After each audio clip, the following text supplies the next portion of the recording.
Good afternoon, motherfuckers! You are listening to Tales of a Messed Up Northern Boy. Okay, that was way too much excitement for me today. But, just driving down the highway here today, delivering a used vehicle for a dealership. And got thinking about the 4x4 park from back at home. And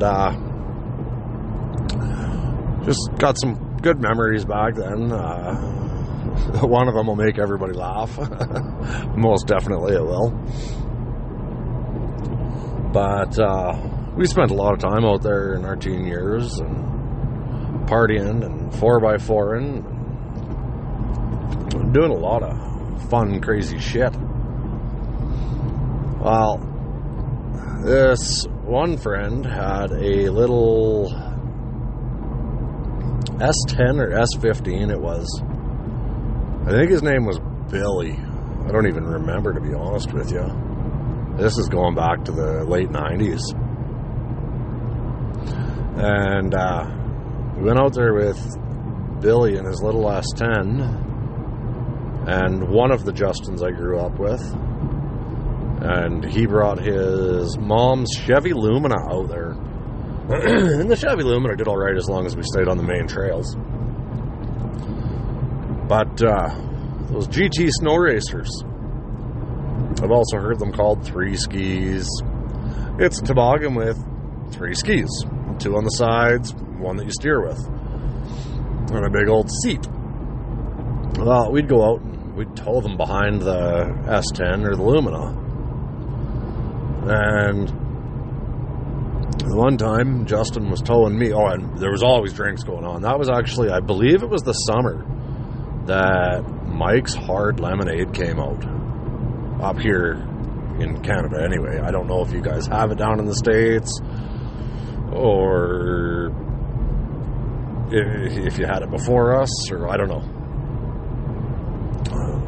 But we were always drinking that summer. That was my drink of choice that summer, anyway.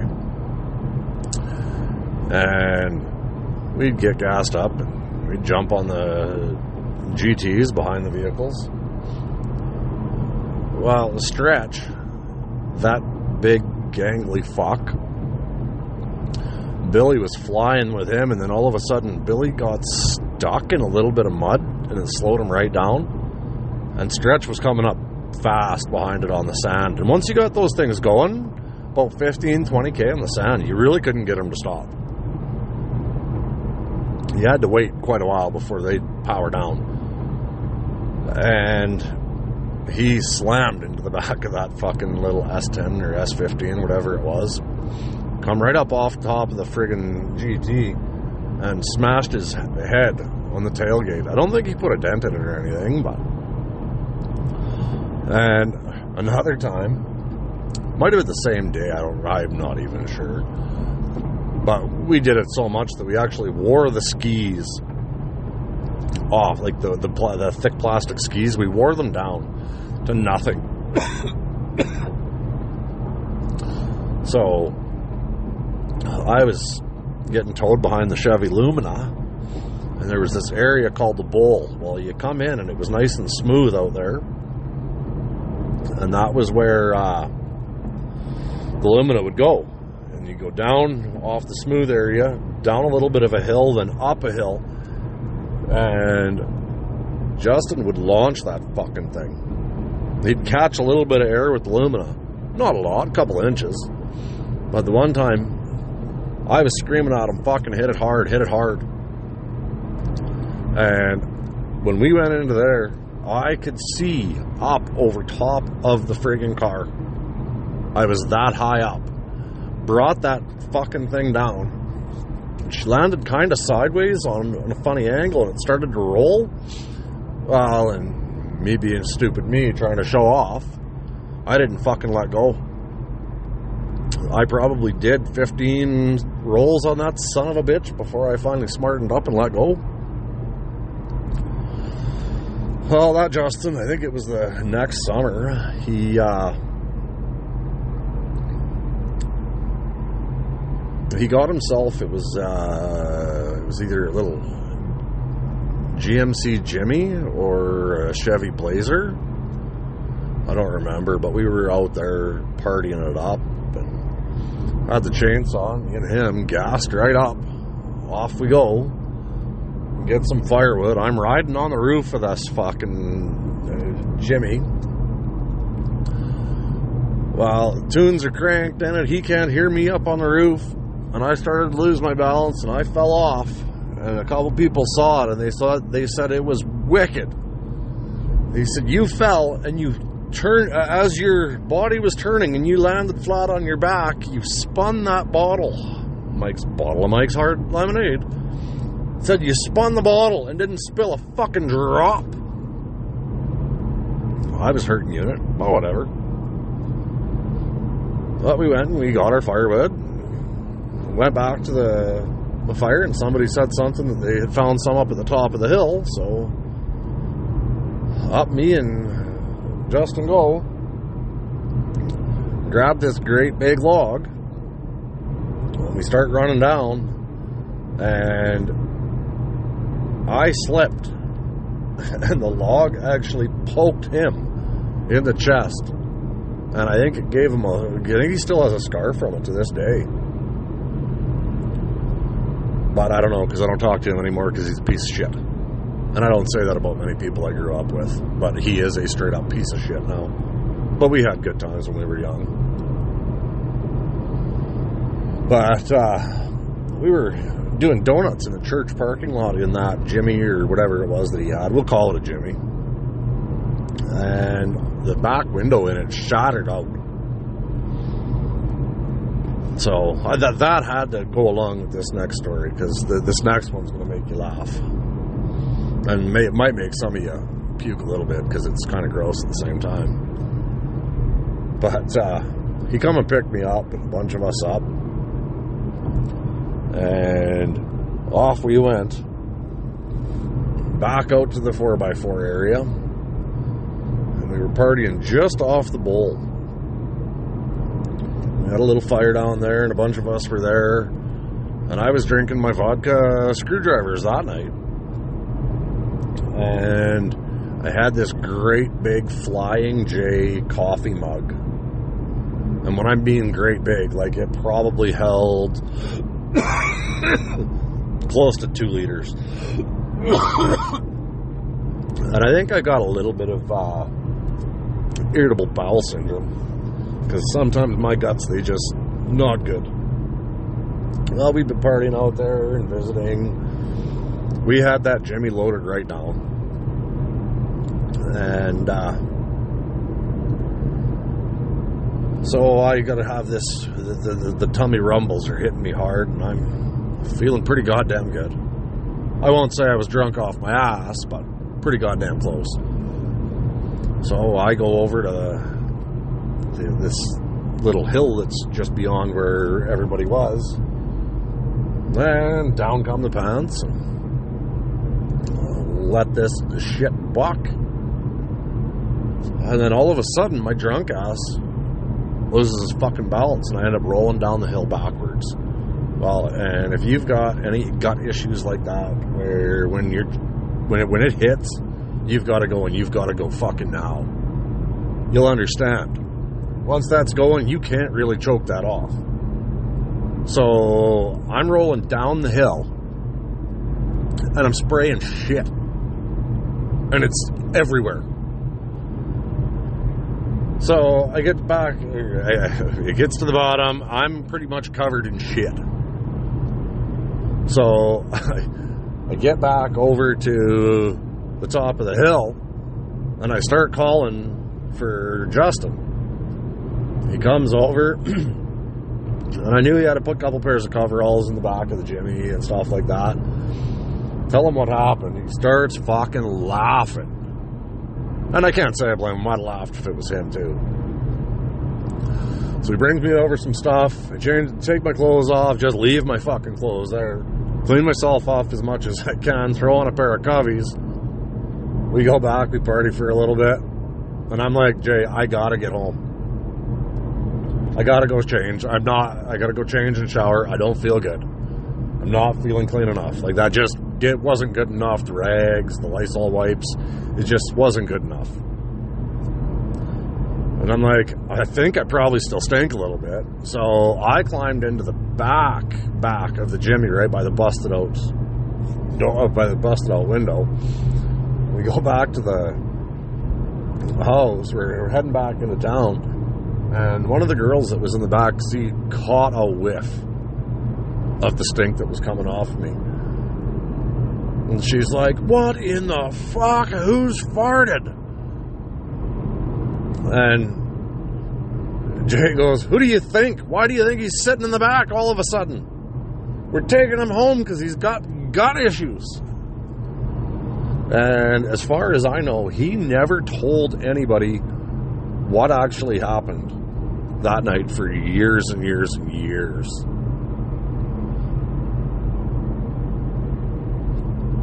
So I can't really say that he was always a piece of shit for the last 18 years that we know of anyway. But, yeah, we had a lot of fun out there at that place. And I've even spent a lot of time out there with my kids. Taking old vehicles out there that we had and teaching them how to drive. My oldest boy, actually, when I first took him out there to teach him how to drive, he kept trying to drive with both feet. It pissed me off, so I grabbed a big bungee cable and I wrapped it around his left foot so that he couldn't hit the brake with it. Some of you might say that's wrong. I say I don't care. He's never tried to drive two-footed again. So, whatever, is what it is. Now, I'm going to interrupt with an advertisement for the Dusty Shed Wood Company. Get over there, check them out. They make some really, really nice stuff. I don't think I need to beat it to death anymore. The things I've ordered, the things that I've seen on the website or on the Facebook page, the things I've been there having beers with them while he's building stuff. Just go over, check it out. Christmas is coming, guys. Get your orders in. I know Halloween's not here yet, but get over there, check it out. There will be something on there that is a great gift for somebody that's hard to shop for. Or they can build it for you. Alright. So now I think I'm going to tie back into a little bit of the Hillbilly and 45 stories. Just a quick touch on this. I don't want to let too many of these ones go because I'm really waiting for the Hillbilly to come down for a visit, because we are going to get some seriously good content. We spent probably 4-5 years at least side by side, wasted all the time. So we got a lot of good stories. I'll tell you one that makes me laugh. So we were house sitting for a friend of Hillbilly's brother's dad. So basically a friend's dad we were house sitting for. And we were drunk and we had a couple of girls over there. 45 had one of the girls there and I had one of the girls there. And Hillbilly didn't have one at that point. So we got joking around about who could make their girl scream louder. Well, 45 goes downstairs. I go into one of the bedrooms upstairs, and Hillbilly sits down in the living room. And he's going to be the judge to see who can get the girl going the loudest. Well, he says 45 had that girl louder. But he said he was pretty sure that she was faking it a little bit for the contest. But the girl that I was with was always loud. We all knew she was loud. And when I finished up, the condom blew up that day. Luckily, she didn't get knocked up and I didn't get any diseases. But I come out of the bedroom and the Hillbilly is laying there on the floor. Beer in hand, just fired up a cigarette, laying on a pillow behind his head. Great big smile, looks up at me and goes, "Was it as good for you as it was for me?" Sick fuck. I don't know if he was beaten off to this day, but if I know my Hillbilly, he was beaten off. He's loving the sounds of those girls. But he said I won. So 45, suck it. Same time we were partying at that house. Actually, same time. A couple days, maybe a day or so later. We got into, me and 45 got into a big fight. And we were in a church parking lot. So a Hillbilly goes to step in between me and 45 to break us up. Well, I don't remember if it was me or 45, but one of us got pissed off at him and started trying to fight him instead of the other one. So then the other one stepped in to try and stop that, and it was an ongoing thing for quite a while. Me and 45 were pretty wasted. Hillbilly wasn't too bad. So one day we'll probably get a little bit of input on him on that one.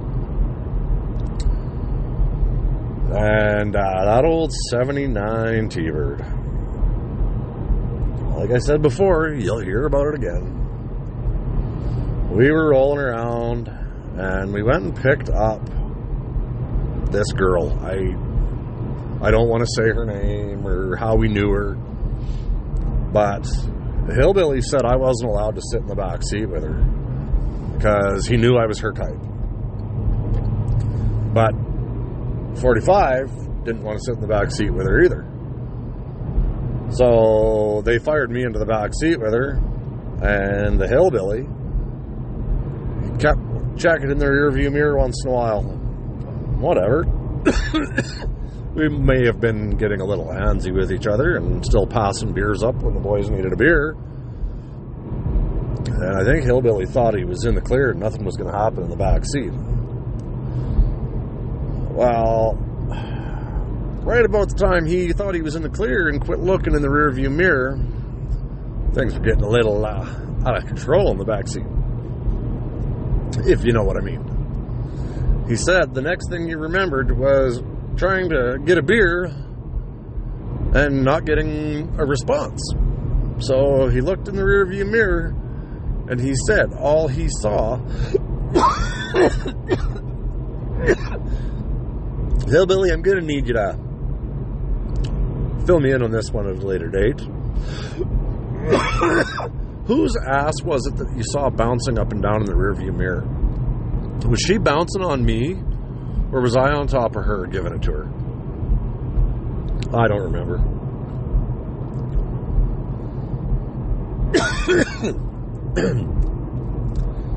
But there's just a couple more just to try and make this a little bit of a longer episode.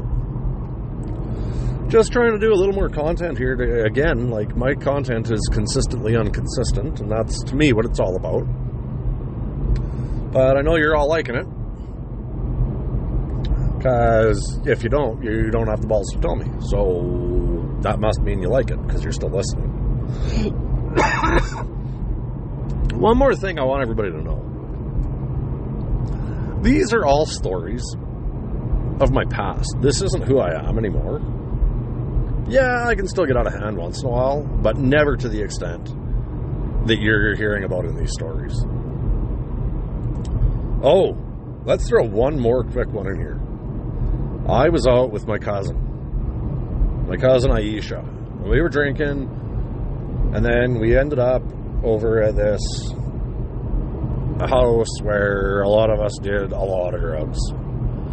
I used to get the phone call when the ecstasy orders would show up to go over and test it. There was a lot of meth smoked in that place. There was a lot of cocaine done there. I know of one gentleman that actually OD'd and didn't make it. God rest his soul, whatever.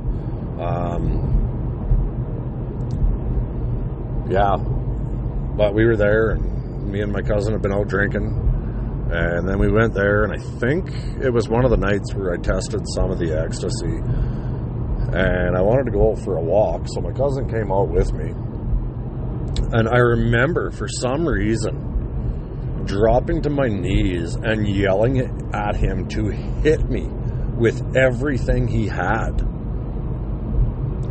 Well, he's a couple years younger than me, just a little fucker. And he jumped up, from what I remember, and fucking calmed down on me with everything he had.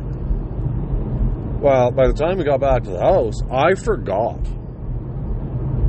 what had happened, and my face was all swelled up, and I was having a hard time talking. And I guess everybody asked what happened, and they said some guys came out of nowhere and hit me with a fucking bat. Well, we had the troops riled, and we were out tearing the neighborhood up looking for this fucking guy that hit me.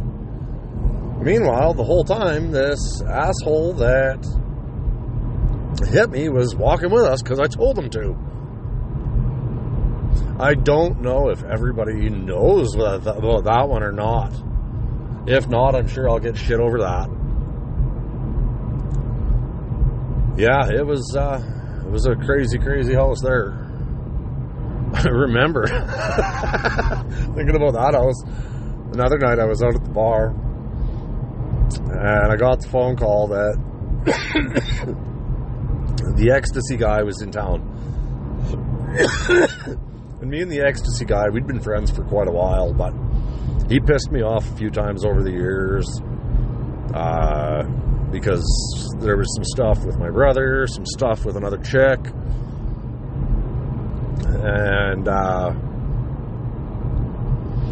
he showed up, and they phoned, said they needed to get their tester over because he was wanting them to buy the whole lot and wanted a decent price for it. So they wanted to find out how good it was. Well, when I got there and realized who it was, because the tester got for free, it didn't come out of the fucking thing. So I looked at him and I'm like, I need 4. He says, you can't have 4 bubs. I said, well, then they're not buying. He's like, well, 4 is going to fucking kill you. I'm like, no, 4 won't kill me. I'll be all right. And they're like, no, 4 will be good for him. So I take 2 and I swallow them. And I take 2 and I crush them up. And I snort them. Well, it must have been some good stuff, because I kind of blacked out and came to. And when I came to, I was sitting in a closet in one of the bedrooms in that house. And there was a bunch of people sitting in the bedroom. And they were all talking. And I was just sitting there, holding my cup of rye and Coke. And they were like, when I started talking, they were like, wow, he's finally out of it. It's like, what do you mean he's finally out of it? They're like, wow, you were fucked. I'm like, well, obviously, I don't remember anything. I'm blessed with that and cursed with that all at the same time, because when I get to that point where it's blackout time, I go stupid. I got some major, major demons living inside me, and I fed them cocksuckers that way for a lot of years. But it is what it is. And when I black out, them demons come out to play. A lot of you have seen them, and they get out of hand. Or they're crybabies. But I think I've given you guys enough for this one here, and I don't know when the next one will be out. But remember, consistently inconsistent. That's me. And go on the Facebook page, Tales of a Messed Up Northern Boy. It's just a group. It's not an actual page. Like it. Share, comment on the episodes, like the episodes. Let's get me up on these algorithms here, people. And as always, you can send anything you want to talesofamessedupnorthernboy@gmail.com. It's all one word.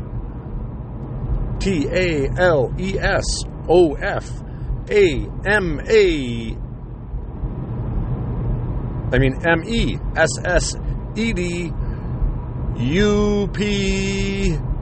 Yeah, I can't spell it for shit right now. It's a long one. I'm going to have to shorten it up, I think, and just go with something else, but I'll let you guys know. But hit it up on YouTube. Tales of a Messed Up Northern Boy. All of that stuff has been going over there, and I'm actually hoping that if I get enough of you over there subscribing, that maybe the odd time I'll do a live if I've got one of my friends with me. So get over onto YouTube, subscribe there, and yeah. Don't walk a mile in my shoes, because that won't impress me. Live 30 seconds in my head, and you'll see why I am a messed up northern boy, and these are my tales. Peace. Bitches!